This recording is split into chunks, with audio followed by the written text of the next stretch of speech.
नमस्कार, आप देख रहे हैं हमारी खास पेशकश बात छत्तीसगढ़ की। और बात छत्तीसगढ़ में आज हम बात करेंगे कि कांग्रेस हार की समीक्षा। जी हाँ, मैं हूं आपके साथ बुशरा। बात कर रहे हैं कि छत्तीसगढ़ विधानसभा चुनाव में जीत के बाद एक तरफ जहां भारतीय जनता पार्टी सरकार बनाने जा रही है, तो वहीं दूसरी तरफ कांग्रेस अपनी हार की समीक्षा करने वाली है। कांग्रेस के बड़े नेता हार की वजह आंतरिक अंतर्कलह को बता रहे हैं, तो बीजेपी कांग्रेस की सरकार चलाने के तरीके पर सवाल उठा रही है। देखिए इस पर खास रिपोर्ट, फिर करेंगे चर्चा की शुरुआत। अंतर्कलह ने डुबोई कांग्रेस की नैया, अब पार्टी करेगी हार की समीक्षा। जी हां, 2018 के चुनाव में बम्पर जीत हासिल करने वाली कांग्रेस 2023 के चुनाव में बीजेपी के सामने ताश के पत्तों की तरह बिखर गई। जबकि पार्टी को उम्मीद किसानों की कर्ज माफी, 2500 रुपए प्रति क्विंटल से अधिक दाम पर धान खरीदी, बेरोजगारी भत्ता समेत कई योजनाओं के दम पर इस बार भी वो बहुमत के साथ सरकार बनाएगी। इतना ही नहीं, कांग्रेस के तमाम बड़े नेता 90 में से 75 से अधिक सीटें जीतने का दावा भी करते रहे, लेकिन नतीजे कांग्रेस की मंशा के खिलाफ आए और 54 सीट जीतकर बीजेपी सत्ता में वापसी कर गई, सरकार बनाने जा रही है। ऐसे में पार्टी चुनाव में मिली करारी हार की वजह तलाशने में जुटी हुई है। कोई भी बात है, हम लोग पार्टी की बात है, पार्टी में बोलने के लिए, पार्टी में बात रखने के लिए हम लोग सबको अवसर देंगे और इन सब मुद्दों को हम लोग पार्टी के भीतर रखकर हम लोग इसको चर्चा करेंगे। इसी बीच कांग्रेस सरकार में मंत्री रहे अमरजीत भगत ने अपनी ही पार्टी के नेताओं पर सवाल उठाते हुए हार की वजह साफ की है। उन्होंने कहा है कि अपनी अपनी चलाने और एक दूसरे को निपटाने के चक्कर में सब निपट गए, आपस में सामंजस्य की कमी रही, इसका नतीजों में असर भी दिखा। बिल्कुल हुआ है और सब लोग जो है अपना अपना चलाने के उसमें एक दूसरे को निपटाने के चक्कर में सब हुआ है, सब लोग एक दूसरे को नुकसान पहुंचाया है। वहीं अमरजीत भगत के बयान पर बीजेपी प्रवक्ता संजय श्रीवास्तव ने तंज कसते हुए कहा, ये बयान अपने आप में मुख्यमंत्री भूपेश बघेल की कार्य प्रणाली को प्रदर्शित करता है। बीजेपी तो आरोप हमेशा ही लगाती रही, ये सरकार ने अपनी मनमानी की है।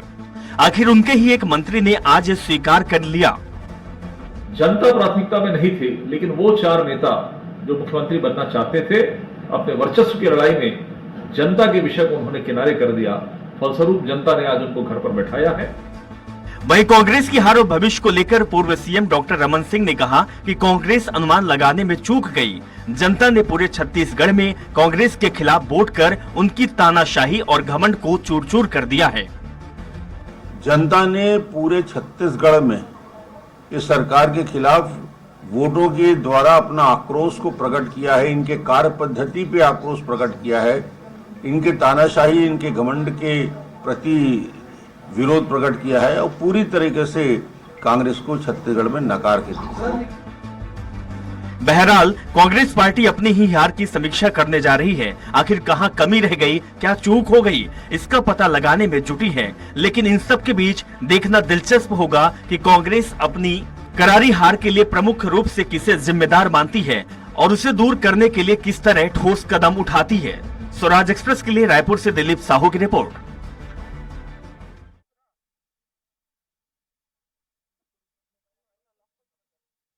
पिंकी शाह जी हमारे साथ जुड़ रही हैं।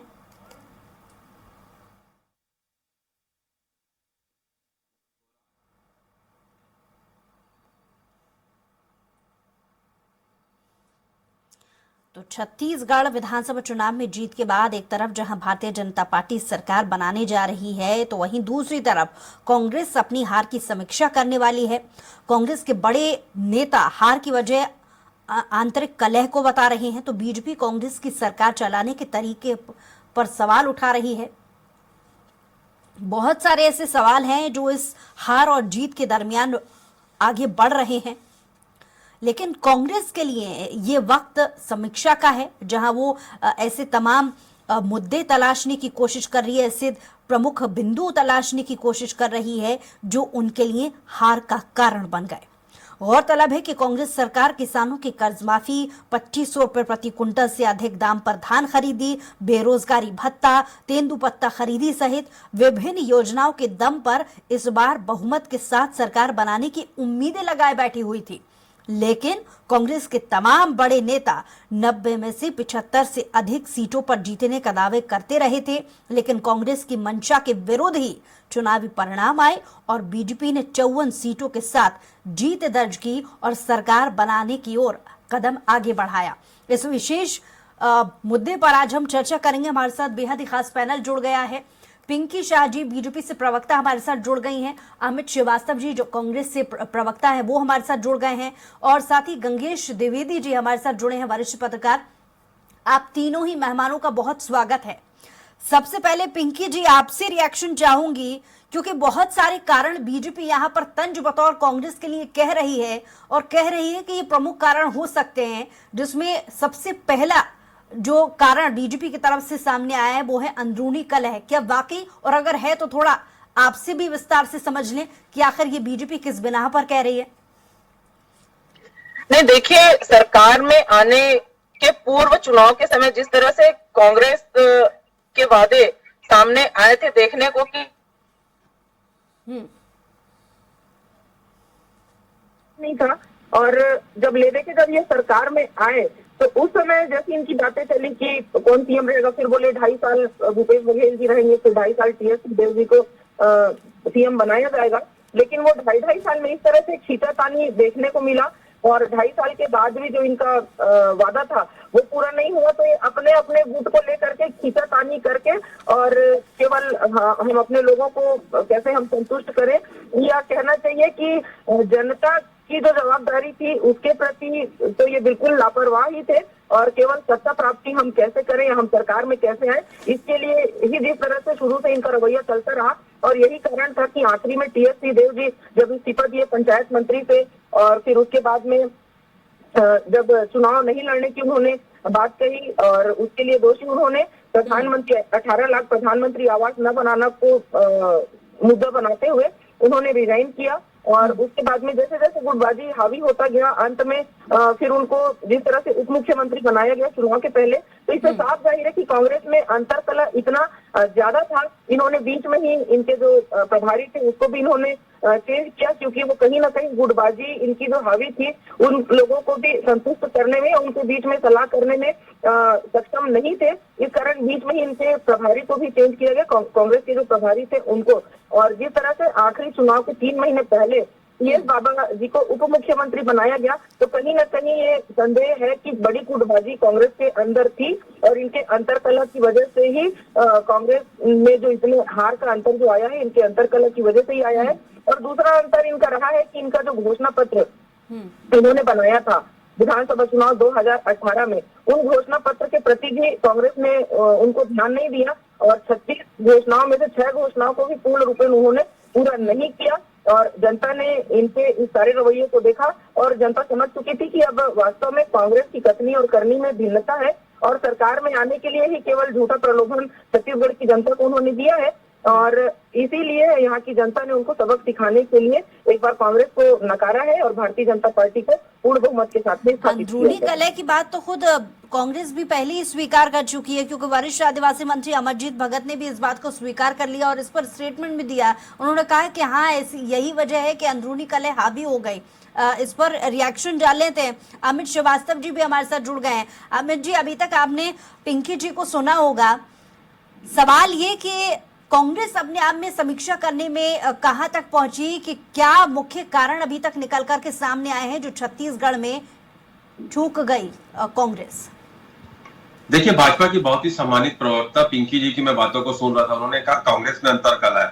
ठीक है, भाजपा की लहर थी, और जिस प्रकार हम पे जनता का कहर टूटा, निश्चित तौर पे मैं आपको बता दूं कि इन्होंने कहा कि हमने एक बार प्रभारी बदला, इन्होंने 4-4 बार प्रभारी बदला, और उसके बाद आप देखिए कि जिस प्रकार से अपने प्रदेश अध्यक्ष को बदला, अपने नेता प्रतिपक्ष को बदला, अपने अनुसांगिक संगठनों को बदला, और निश्चित तौर पे भाजपा में जो सड़फड़ावल थी, ठीक है, आज वो जीत गए, मैं उन्हें शुभकामना देता हूं, और निश्चित तौर पे ये उम्मीद करता हूं कि छत्तीसगढ़ की जनता ने जो उम्मीद से आप लोगों की सरकार बनाई है, निश्चित तौर पे आप उनकी उम्मीदों पे खरा उतरे नहीं तो हम तो अपनी आवाज आपके विरुद्ध बुलंद करें, पहले भी करते थे, 15 साल तक की, और फिर करेंगे।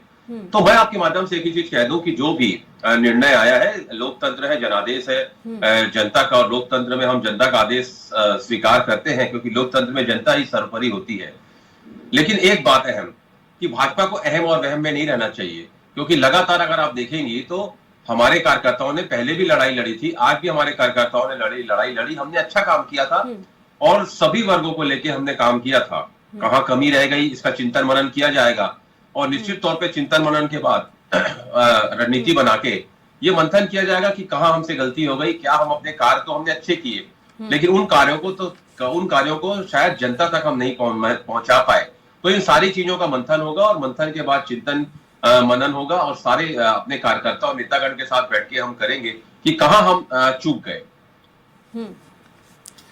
लेकिन आपको नहीं लगता इसके पहले जब चुनावी कैंपेन शुरू हुई थी, ये बहुत सारे ऐसे सवाल हैं जो अक्सर बीजेपी भी कांग्रेस से पूछती आई है अलग अलग प्लेटफॉर्म पर, चुनावी कैंपेन शुरू होने से पहले उप मुख्यमंत्री तय कर लेना, तो अंदरूनी कलह दिख रही थी, वो नजर आ रही थी। आपको नहीं लगता ये बहुत ज्यादा हावी हो गई?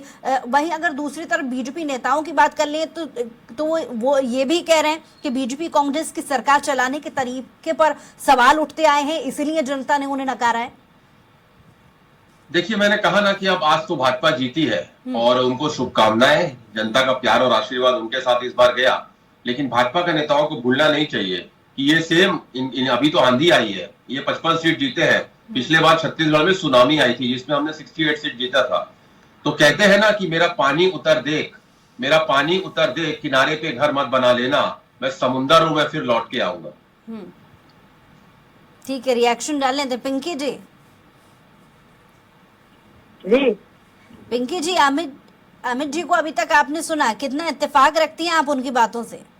देखिए, जिस प्रकार से छत्तीसगढ़ की जनता ने देखा है कांग्रेस के रवैये को 2018 में, इन्होंने जो 36 तय के घोषणे पूरे किए और अभी फिर से बड़े बड़े मन लुभावने घोषणे दिए, लेकिन कहते हैं ना कि काट की हांडी बार बार नहीं चढ़ती है।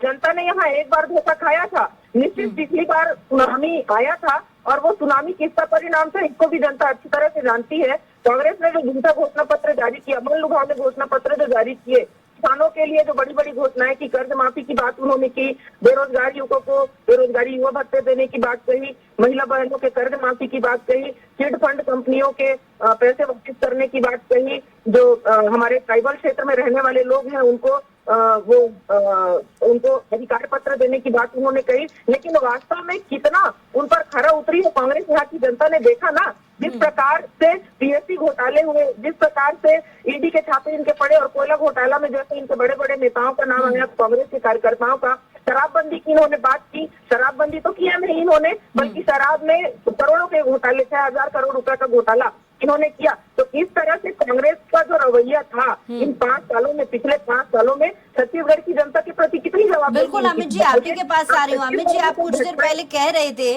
कि पिछली बार सुनामी आई थी, लेकिन देखा जाए तो कांग्रेस की मंशा के विरुद्ध ही चुनाव परिणाम आए हैं। 90 में से 75 सीटें लाने का दावा अलग अलग प्लेटफॉर्म पर कांग्रेस करती आई है, लेकिन सरकार रहते हुए भी कांग्रेस आखिर क्यों हार गई? सवाल है। मैंने कहा ना कि चिंतन मनन अभी हम करेंगे, लेकिन अगर आप मेरी व्यक्तिगत राय पूछेंगी तो मुझे लगता है महिलाओं का समर्थन भाजपा को ज्यादा मिला, कर्ज माफी पर महिलाओं का समर्थन भारी पड़ा, और मोदी जी की गारंटी पर छत्तीसगढ़ की जनता ने विश्वास किया है। मैंने इसीलिए कहा कि आप जनता की उम्मीद पे खरे उतरे, अच्छा काम करें, और ये लोकतंत्र है, जीत हार लगे रहती है। लेकिन मैं आपको फिर बता दूं, वो शराबबंदी की बात कर रही थी, तो मैं आपको बता दूं शराब का सरकारीकरण इनके कार्यकाल में हुआ था।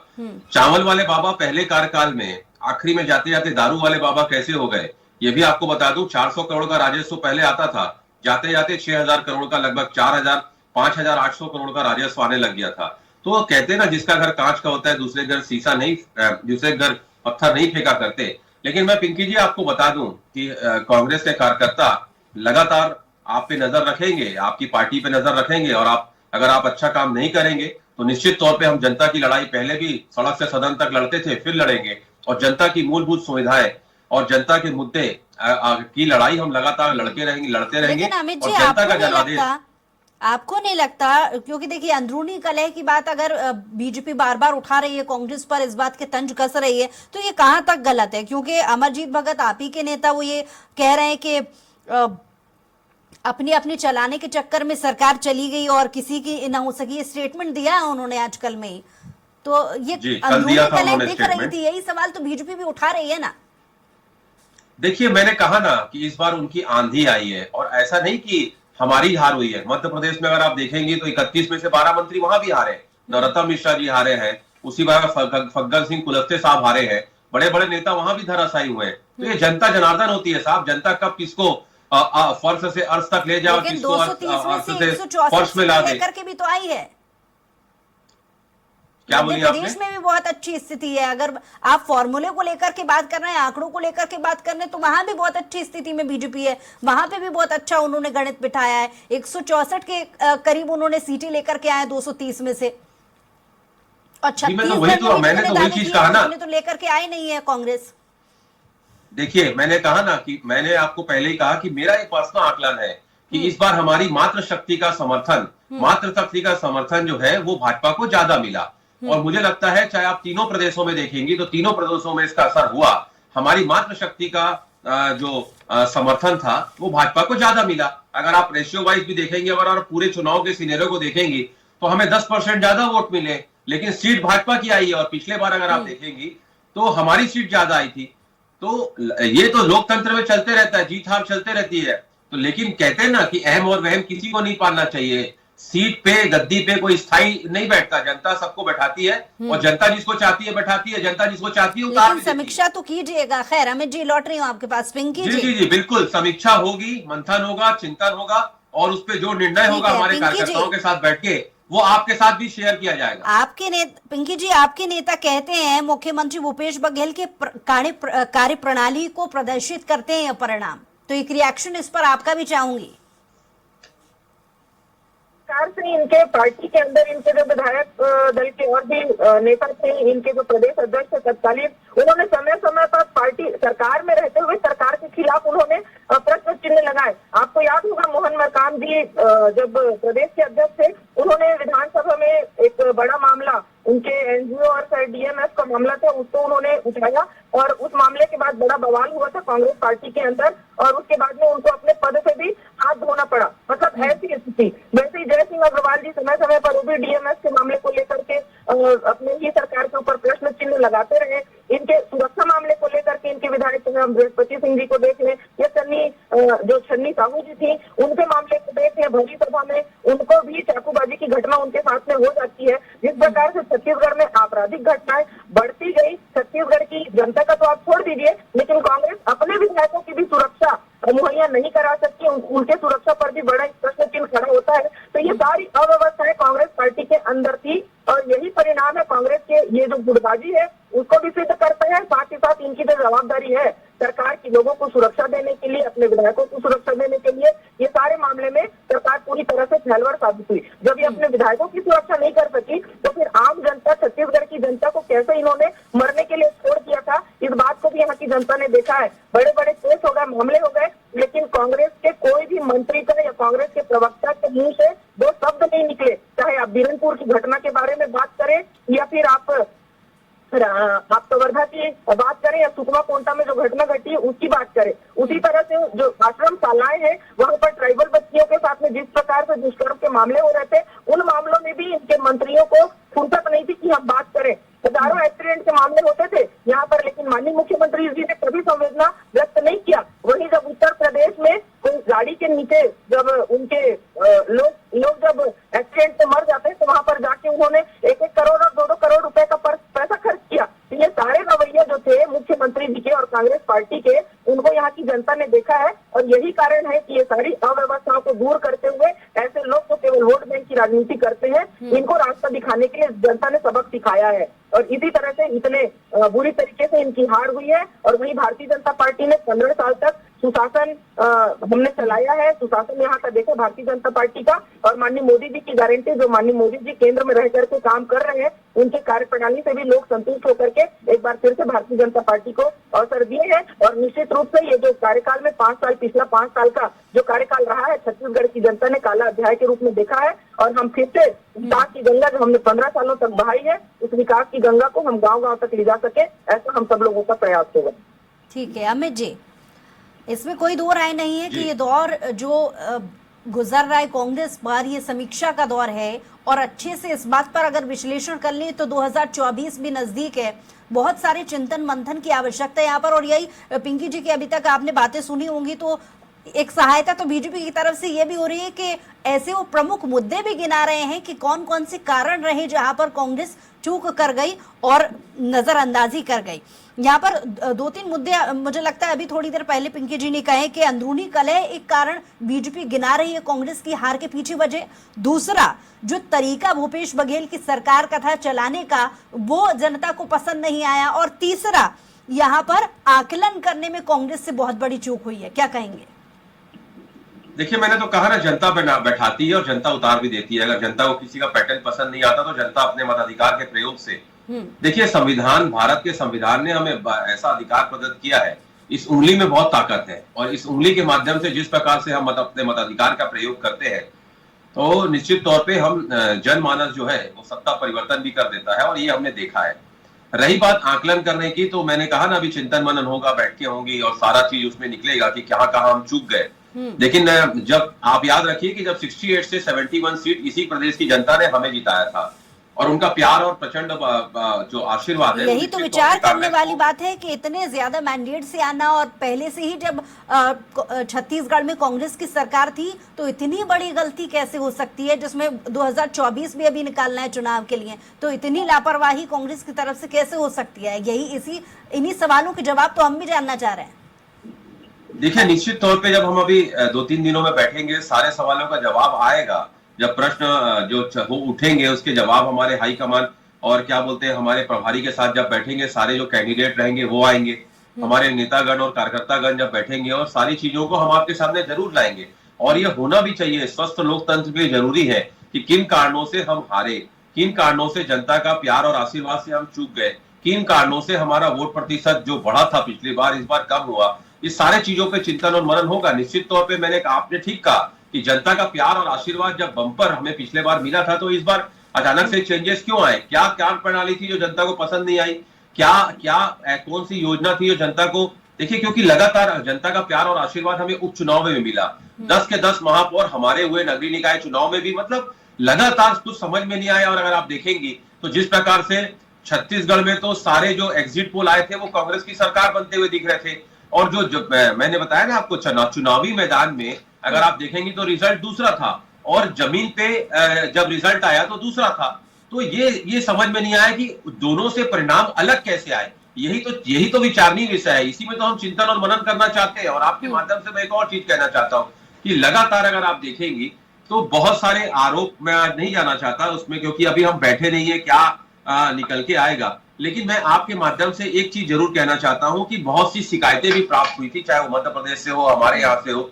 तो अब सारी चीजों पे जब चिंतन मनन हो जाएगा, हम आपके साथ जरूर बैठेंगे। और मुझे एक ही चीज होती है कि अगर लोगों के मन में कुछ शंका है, मैं अब उस पर जाना नहीं चाहता, नहीं तो आप लोग बोलेंगे कि जब आप जीतते हैं तो आप उस पर नहीं जाते, और जब आप हार जाते हैं तो उस पर जाते हैं। लेकिन अगर लोगों के मन में कुछ शंकाएं हैं, अगर लोग ये चाहते हैं, मैं फिर उस पर जा रहा हूं, लेकिन मैं आपके माध्यम से फिर मैं कह रहा हूं कि मैं उस पर नहीं जाना चाहता था। लेकिन अगर जनता को लगता है कि बैलेट पेपर से चुनाव होना चाहिए, ईवीएम से नहीं होना चाहिए, तो एक बार सरकार को जरूर ये करना चाहिए कि एक बार कोई भी विधानसभा या लोकसभा चुनाव एक बार जीवन में सबको बुला के, क्योंकि 26 अगर राजनीतिक पार्टी उसका विरोध कर रही है, तो मतलब कुछ ना कुछ अगर शंका किसी को है, एक व्यक्ति को भी अगर संविधान में इसमें अगर देश में शंका होती है तो उसका समाधान करना चाहिए। ये राजा का धर्म होता है। तो मुझे लगता है कि उस पर भी विचार करना चाहिए, और एक बार जरूर करना चाहिए, चाहे वो लोकसभा चुनाव में करें, चाहे विधानसभा में करें, आगामी कोई भी चुनाव में करें, ताकि जनता को पूर्ण विश्वास हो जाए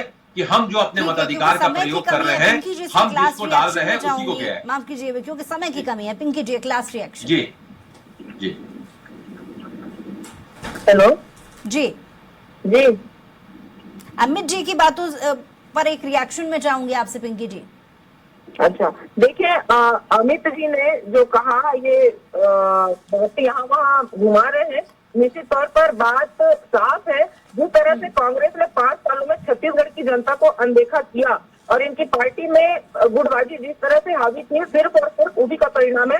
इनके पार्टी के नेता छत्तीसगढ़ की जनता के जवाबदेही को छोड़ करके केवल अपने नेताओं को हमको संतुष्ट कैसे करना है, एक रूठेगा तो दूसरे को मनाना है, दूसरा रूठा तो तीसरे को मनाना है, उसी चक्कर में पड़े रहे और इसी कारण जनता का काम इनका नहीं हो पाया। और यही परिणाम है कि उन्होंने देखा कि ये केवल अपने लोगों को संतुष्ट करने में लगे हुए हैं और यही कारण है कि उन्होंने इस सरकार को नकारा है। और भूपेश बघेल के ऊपर से जब भरोसा इनकी पार्टी का ही उठ गया, जिनके नेतृत्व में इन्होंने काम किया। चलिए पिंकी जी, बहुत शुक्रिया हमारे साथ जुड़ने के लिए। अमित जी, आपका भी बहुत शुक्रिया हमारे साथ जुड़ने के लिए, तमाम बातचीत के लिए। तो कांग्रेस के लिए ये वक्त मंथन का है। ये देखने वाली बात होगी कि जिम्मेदारियां किन्हें मानती है कांग्रेस और जो प्रमुख बिंदु हैं उसे भाप पाने में कांग्रेस कितना समय लेती है, और अगर सही समय पर इसे जान लेती है तो 24 के लिए अपने लिए कितने फायदे वो खोज पाती है। बहरहाल हमारी खास पेशकश में इतना ही। कुछ और खबरों के लिए देखते रहिए स्वराज एक्सप्रेस।